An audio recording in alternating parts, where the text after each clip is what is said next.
రోజు నేను మీకందరికీ బెండకాయ పచ్చడి చెప్తాను. ఎందుకంటే బెండకాయ పచ్చడి చాలామందికి తెలీదు. అదే కాకుండా ఇటు కృష్ణా జిల్లాలో బెండకాయ పచ్చడిని రోట్లో వేసి చేసుకుంటారు. చాలా సూపర్గా ఉంటుంది. సో ఈ బెండకాయలేమో మా పెరట్లో మిద్దె పైన బాగా కాసినవి. వీటిని శుభ్రంగా తెచ్చి రాత్రే ముక్కలు కట్ చేసి పెట్టుకున్నాను. ఇక ఈ మిరపకాయలు కూడా మా పెరట్లోనే కాసినవి. సరే ఈ మిరపకాయలు వేసి బెండకాయ పచ్చడి చేద్దామని చెప్పి మిరపకాయలు కూడా క్లీన్ చేసి పెట్టుకున్నాను. చూడండి, ఇప్పుడు బెండకాయ పచ్చడి ఎలా తయారు చేయాలో నేను చూపిస్తాను. కొంచెం నూనె పోసుకోండి. దాంట్లో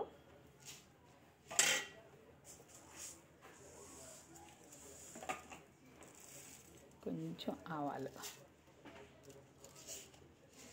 కొంచెం జీలకర్ర, కొంచెం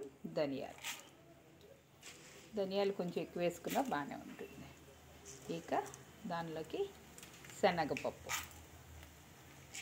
దానిలోకి కొంచెం మినప్పప్పు. ఇది మనం దగ్గరుండి వేపేది.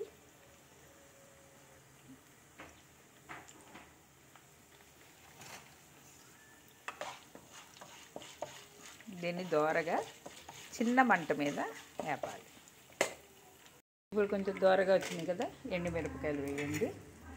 కొంచెం కరివేపాకు వేసి వీటిని కూడా కొంచెం దోరగా వేపాలి. అంటే పచ్చిమిరపకాయలు వేసారు కదా, మళ్ళీ ఎండుమిరపకాయలు వేస్తారంటే పచ్చడి అక్కడక్కడ ఎర్రగా పచ్చగా కనిపిస్తుంది. ఉట్టి పచ్చిమిరపకాయలు వేస్తేనే పచ్చగా ఉంటుంది. కాబట్టి మనం కొంచెం దీంట్లో ఎండుమిరపకాయలు కలర్ కోసం వేసుకోవడమే. మనం వేపింది తీసి పక్కన పెట్టుకుందాం. ఇక చూడండి, ఇంకొంచెం ఆయిల్ వేసుకోండి. ఆయిల్ వేసుకుని ఈ పచ్చిమిరపకాయలను కూడా కొంచెం దోరగా వేసండి. నేను పచ్చడి మిరపకాయలని కట్ చేయకుండా వేసేస్తున్నాను. చూడండి, ఇలాగా ఎప్పుడైనా పచ్చిమిరపకాయలు కట్ చేయకుండా వేస్తే ఇవి కొంచెం వేగిన తర్వాత పేలుతూ ఉంటాయి. మూత పెట్టేసుకున్నాం అనుకో, ఆ పేలినా కూడా లోపలే ఉండి చక్కగా మగ్గిపోతాయి. అలా పెట్టేసి అప్పుడు మూత పెట్టేసుకుందాం. సిమ్లో పెట్టేసుకుంటే చిన్న మంట మీద మగ్గిపోతాయి. చూడండి, మధ్యలో మూత తీసుకుని తిప్పుకుంటూ ఉండండి. చాలు, మగ్గిపోతూ ఉంటాయి అలాగే. కానీ మూత తీసినప్పుడు జాగ్రత్త, పేలుతూ ఉంటాయి. కట్ చేయలేదు కదా, అందుకని పేలుతూ ఉంటాయి. తిప్పేసి మళ్ళీ ఇంకొంచెం మగ్గనిద్దాం.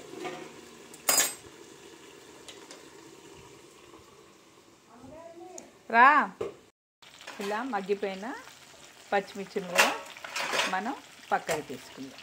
ఇలా పక్కన తీసి పెట్టుకుందాం.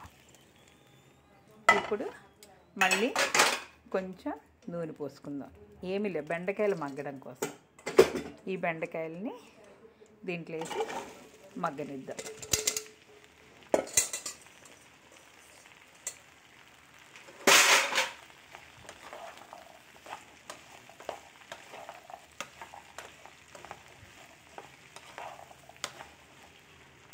మూత పెట్టుకుంటే మగ్గిపోతాయి.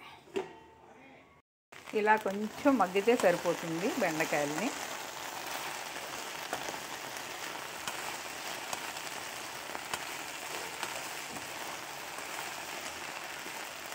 దీన్ని బాగా చల్లారనిద్దాము. ఇప్పుడు ఈ పచ్చిమిరపకాయలు, ఈ పచ్చిమిరపకాయలు ఇన్ని ఎందుకు వేసానని అనుకుంటున్నారే మీరు?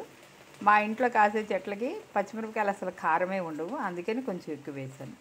అదే చూడండి. ఇక ఉప్పు, ఎల్లుల్లిపాయలు, ఉప్పు, జీలకర్ర వేసుకుంటే ఫ్లేవర్ చాలా బాగుంటుంది. ఇక కొంచెం చింతపండు దీనికి యాడ్ చేసి ఇవి వేసి కచ్చాపిచ్చా తొక్కేసుకుంటే సూపర్గా ఉంటుంది టమాటా పచ్చడి.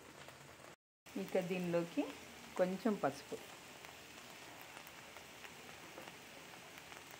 కొంచెం చింతపండు గుజ్జు.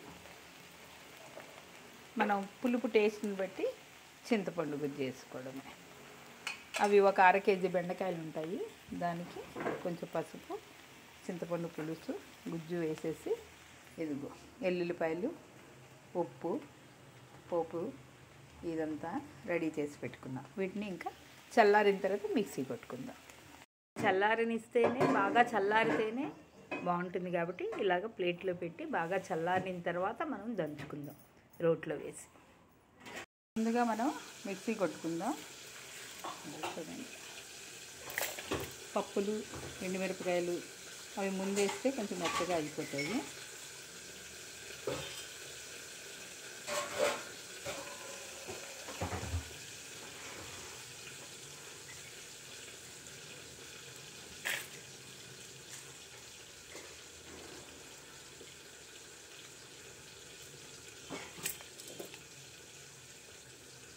తర్వాత ఇప్పుడు పచ్చిమిరపకాయలు వేసుకున్నాం.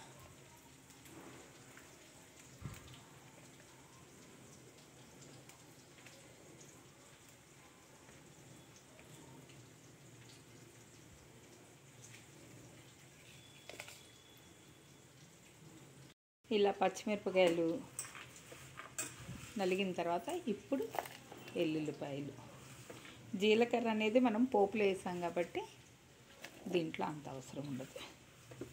వెల్లుల్లిపాయలు ఉప్పు వేసి కొట్టుకుందాం. మొత్తం అన్నీ నలిగిపోయినాయి కదా, అది కూడా పెద్ద మెత్తగా అక్కర్లేదు, కచ్చబిచ్చ కూడా కొట్టుకుంటే ఎల్లుల్లిపాయలు అవన్నీ సరిపోతుంది. ఓకేనా.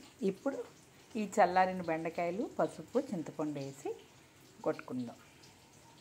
ఇలా దాంట్లోనే ఈ చల్లారిన బెండకాయలు, పసుపు, చింతపండు కూడా వేసి కచ్చబిచ్చ కొట్టుకోవాలి, మెత్తగా అసలు చేసుకోకూడదు.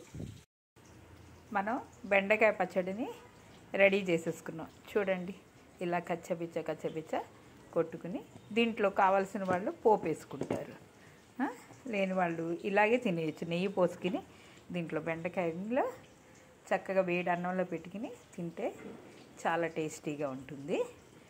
మీకు నా వీడియో కానీ నా బెండకాయ పచ్చడి కానీ నచ్చితే మీరు సబ్స్క్రైబ్ చేయండి friends. Thank you so much one and all.